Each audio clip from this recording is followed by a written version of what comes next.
Bismillahirrahmanirrahim. Assalamualaikum warahmatullahi wabarakatuh. Bertemu lagi dengan saya Wahid Channel. Teman-teman yang berbahagia, calon PPS di desanya masing-masing. Alhamdulillah ya, kemarin kita sudah melaksanakan tahapan pemilihan calon PPS di desanya masing-masing, di mana setelah kita melakukan tes CAT PPS, yang harus kita persiapkan adalah tahapan selanjutnya, yaitu tentang wawancara yang akan dilaksanakan oleh KPU. Jadi untuk itu teman-teman persiapkan materinya, mudah-mudahan dan takutnya nanti materi-materi ini ditanyakan oleh yang berwenang ya, PPK, atas instruksi dari KPU. Langsung saja ya kita bahas tentang pengetahuan umum kepemiluan. Yang nomor satu, trias politik adalah suatu prinsip normatif bahwa kekuasaan sebaiknya diserahkan kepada orang yang sama untuk mencegah penyalahgunaan kekuasaan oleh pihak yang berkuasa.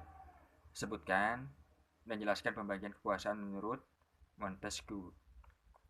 Jawabannya adalah, ya kalau nanti kita tanya seperti ini, kita menjawab tentang kekuasaan legislatif, kekuasaan eksekutif, dan juga kekuasaan yudikatif, gitu ya. Terus nanti kalau teman-teman PPK bertanya lagi seperti ini pertanyaannya, jelaskan perbedaan sistem pemerintahan presidensial ya, presidensil dengan sistem pemerintahan parlementer. Nah ini waktu kemarin testing CAT soal seperti ini keluar ya. Alhamdulillah karena saya sering membaca jadi tahu jawabannya gitu. Ciri-ciri sistem pemerintahan presidensil yaitu yang pertama, kedudukan presiden sebagai kepala negara sekaligus sebagai kepala pemerintahan. Presiden dan parlemen dipilih langsung oleh rakyat. Presiden dan parlemen tidak dapat saling mempengaruhi atau menjatuhkan. Presiden tidak dapat diberhentikan oleh parlemen. Menteri diangkat oleh presiden dan bertanggung jawab kepada presiden. Nah ini kalau ciri-ciri sistem pemerintahan yang presidensil. Kalau ciri-ciri sistem pemerintahan parlementer itu adalah adanya hubungan yang erat antara eksekutif dan legislatif. Eksekutif dipimpin oleh Perdana Menteri dan dibentuk oleh parlemen. Presiden atau raja berkedudukan sebagai kepala negara saja. Eksekutif bertanggung jawab kepada legislatif. Adanya mekanisme pertanggungjawaban menteri kepada DPR. DPR dapat menjatuhkan eksekutif dengan mosi tidak percaya. Nah ini perbedaan ciri-ciri sistem pemerintahan presidensil dan pemerintahan parlementer ya. Terus pertanyaan selanjutnya, jelaskan latar belakang diadakannya pemilu tahun 1955. Nah, di sini ada rincian jawabannya, yaitu yang pertama, revolusi fisik atau perang kemerdekaan menuntut semua potensi bangsa untuk memfokuskan diri pada usaha mempertahankan kemerdekaan. Pertikaian internal, baik dalam lembaga politik maupun pemerintahan, cukup menguras energi dan perhatian. Belum adanya undang-undang pemilu yang mengatur tentang pelaksanaan pemilu atau undang-undang pemilu baru disahkan pada tanggal 4 April 1953 yang dirancang dan disahkan oleh Kabinet Wilopo. Nah, nanti kalau ada pertanyaan seperti ini, yang nomor 4 ya, contohnya, sebutkan isi dari Tritura. Ya, maksudnya ini bukan Tritura ya, ini Trikora atau Tri Komando Rakyat. Ya, jawabannya adalah, dalam rangka perjuangan pembebasan Irian Barat, Presiden Soekarno pada tanggal 19 Desember 1961 di depan rapat raksasa di Yogyakarta mengeluarkan suatu komando untuk berkonfrontasi secara militer dengan Belanda yang disebut dengan Tri Komando Rakyat atau Trikora. Isi dari Trikora tersebut adalah, gagalkan pembentukan negara boneka Papua buatan Belanda. Kibarkan sang merah putih di Irian Barat, bersiaplah untuk mobilisasi umum guna mempertahankan kemerdekaan dan kesatuan tanah air dan bangsa. Ya, seperti yang kita ketahui, setelah kita merdeka pun Belanda selalu merongrong ya untuk kembali menjajah negara kita. Terus pertanyaan selanjutnya yaitu, pada masa pemerintahan Orde Lama, sistem pemerintahan di Indonesia adalah, Orde Lama adalah sebutan bagi periode pemerintahan di bawah kepemimpinan Presiden Soekarno yang berlangsung pada tahun 1945 sampai tahun 1968. Pada periode ini, Presiden Soekarno berlaku sebagai kepala negara dan kepala pemerintahan. Pada masa Orde Lama, sistem pemerintahan Indonesia mengalami beberapa peralihan. Indonesia pernah menerapkan sistem pemerintahan presidensil, parlementer, demokrasi liberal, dan sistem pemerintahan demokrasi terpimpin.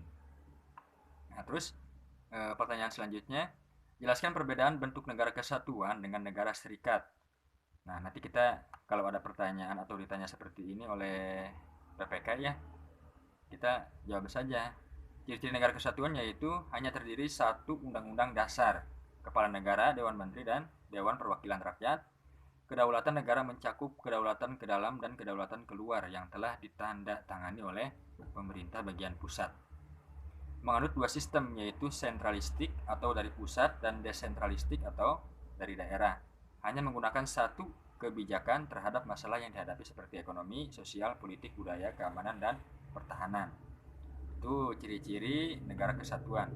Kalau ciri-ciri negara serikat, kepala negara yang telah dipilih rakyat dan bertanggung jawab terhadap rakyatnya. Kepala negara memiliki hak veto yang dapat diajukan oleh parlemen. Masing-masing negara bagian mempunyai kekuasaan asli namun tidak memiliki kedaulatan. Tiap-tiap negara bagian mempunyai wewenang menyusun undang-undang dasar sendiri. Pemerintah pusat mempunyai kedaulatan terhadap negara bagian dalam urusan dalam maupun luar. Nah, pertanyaannya selanjutnya.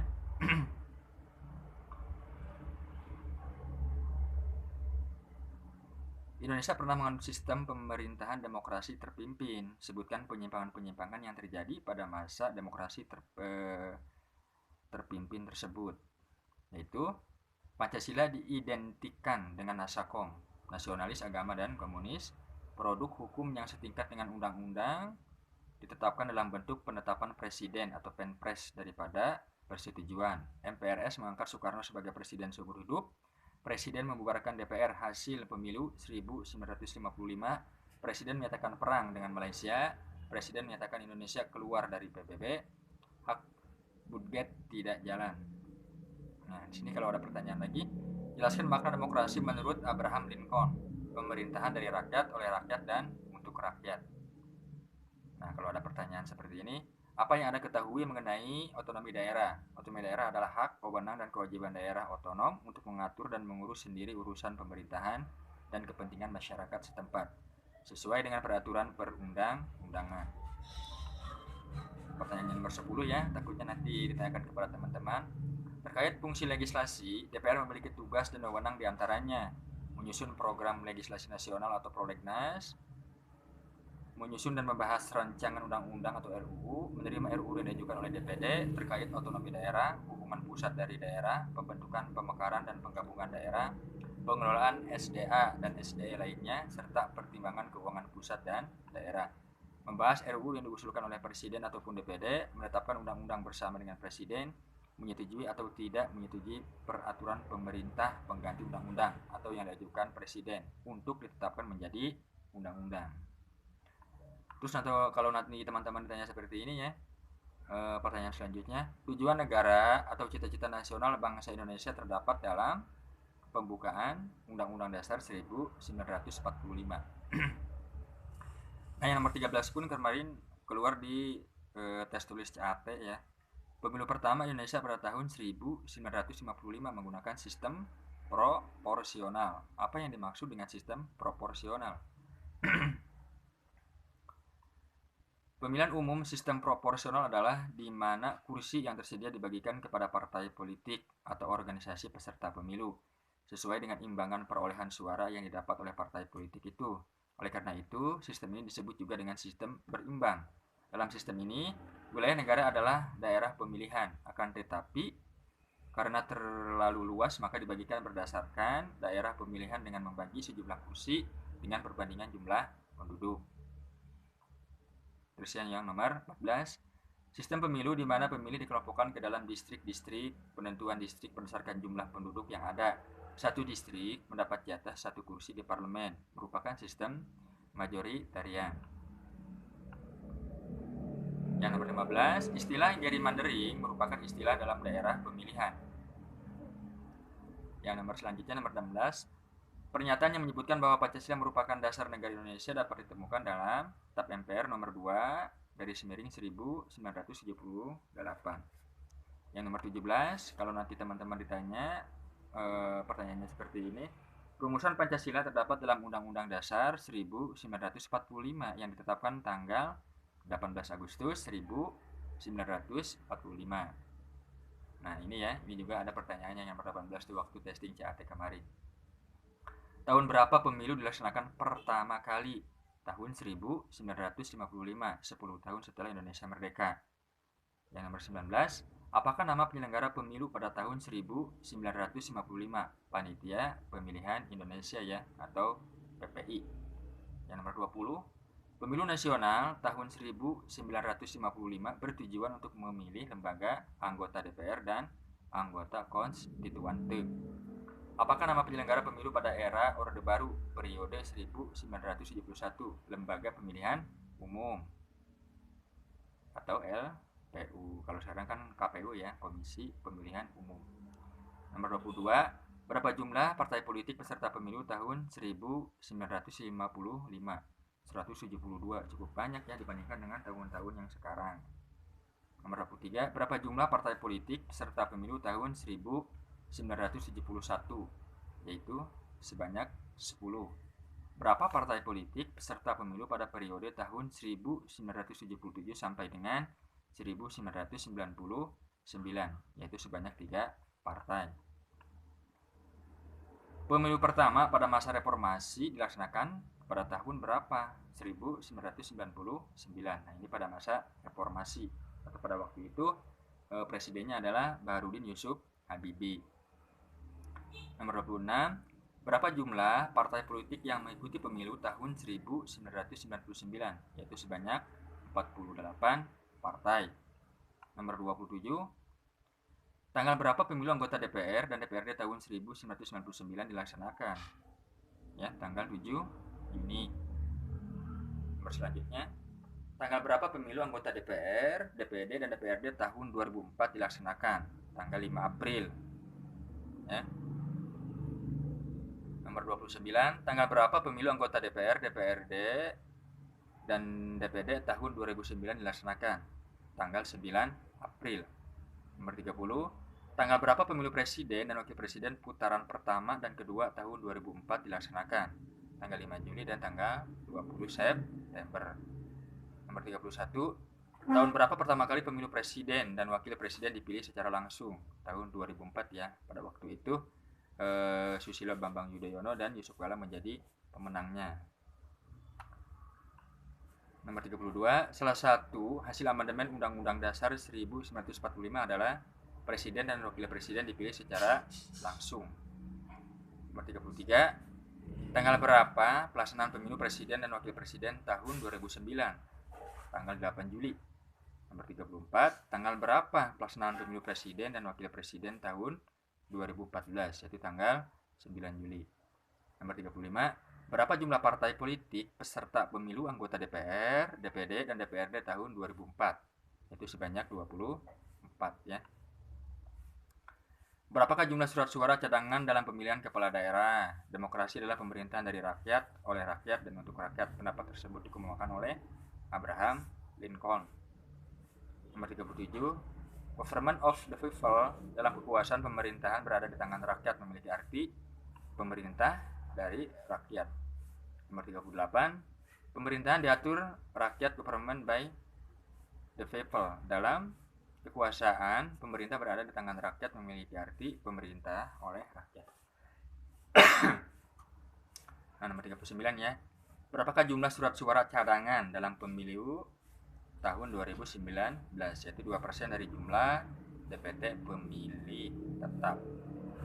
Daftar pemilih tetap. Pertanyaan selanjutnya, berapakah batasan maksimal jumlah pemilih di TPS dalam pemilihan kepala daerah? Yaitu sebanyak 800 pemilih. Nah, ini waktu pilkada. 41, berapakah batasan maksimal jumlah pemilih di TPS dalam pemilihan umum 2019? 500 pemilih. 42, berapakah batasan maksimal 42, pertanyaan selanjutnya, jumlah kursi anggota DPRD provinsi paling sedikit 35 dan paling banyak 120 kursi. Nah, ini harus tahu ya, paling sedikit 35 dan paling banyak 120 kursi.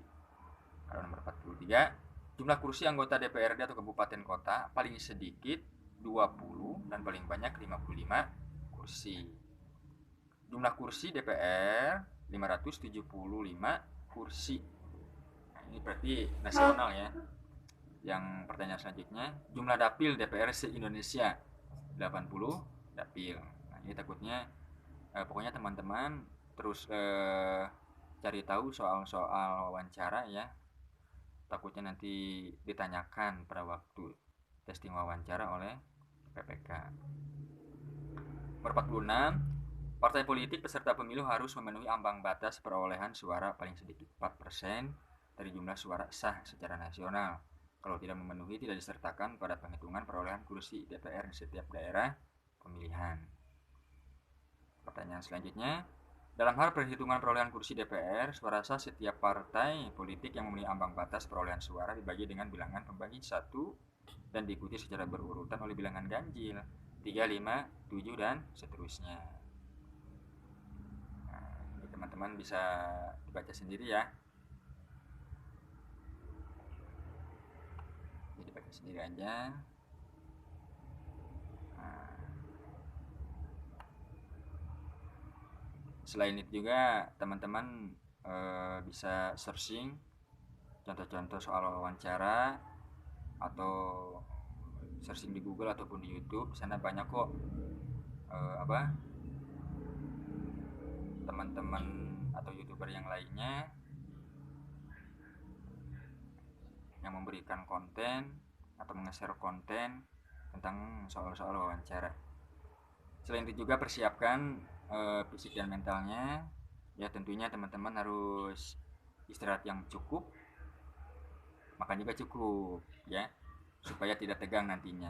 Dan usahakan teman-teman sebelum testing wawancara nanti minta doanya dulu sama orang tua, sama keluarga, sama istri ya kalau sudah punya istri, terus sama anak juga minta doanya kalau sudah punya anak, supaya diberikan kelancaran dan kemudahan. Dan juga mari kita berdoa bersama-sama, mudah-mudahan Allah Subhanahu wa taala memberikan rezeki kepada kita, memberikan kesempatan kepada kita untuk menjadi abdi negara, untuk menjadi PPS di desanya masing-masing. Sekian saja ya dari saya. Terima kasih. Akhirul kalam, wabillahi taufiq wal hidayah. Wassalamualaikum warahmatullahi wabarakatuh. Salam sukses.